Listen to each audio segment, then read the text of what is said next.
Getting Nebraska, yet another opponent that we've seen fairly recently, and we had one heck of a battle with those guys up at their place, and I know our kids are chomping at the bit to get another shot at them. It's a really, really close competitive match, and see what adjustments both teams have, but we're looking forward to that.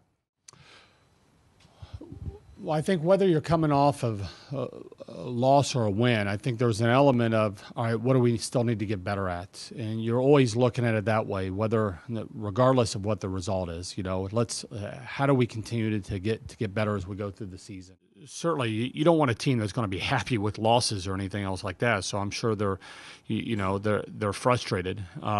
It's our job as coaches, whether you're winning or losing, is to make sure that their minds are on the right stuff, the process, getting better.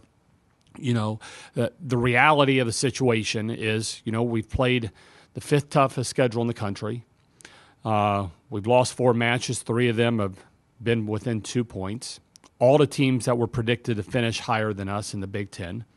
And, we're doing this with, like you said, a young group. You're without a first team, second team, third team, and honorable mention All-Americans from last year. And so you can sit there and say, the world is falling. The sky is crashing down, or you can sit there and say, man, we're really, really close against some really, really elite teams that have got a little bit more experience than us, and just keep your head down and keep trying to find ways to get better, stick together. Do I see us going off in different directions or losing confidence? I'm not seeing that at all. It's, they're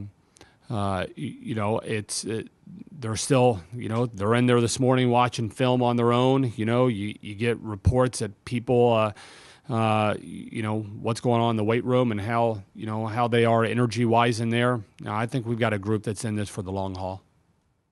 Yeah, for a kid that's about 5'7" and weighs $103 or something like that. It's doing that in the Big Ten is 4-year starter for us. It's I really couldn't be more happy and proud, not just of that milestone, but just how Kelly has been throughout her career. The improvement that she's made and has turned into one of the more complete players in the country, and how selfless she has been.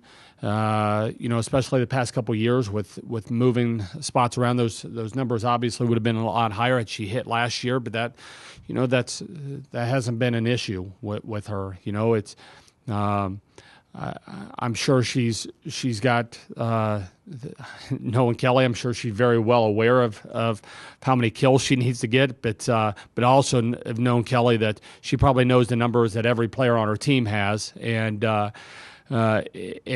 all of those pale to winning. It's I know going into this season she had a shot at being having the most wins in school history in the Big Ten, and I know that was way more important than any individual honors, and I'm sure it continues to be.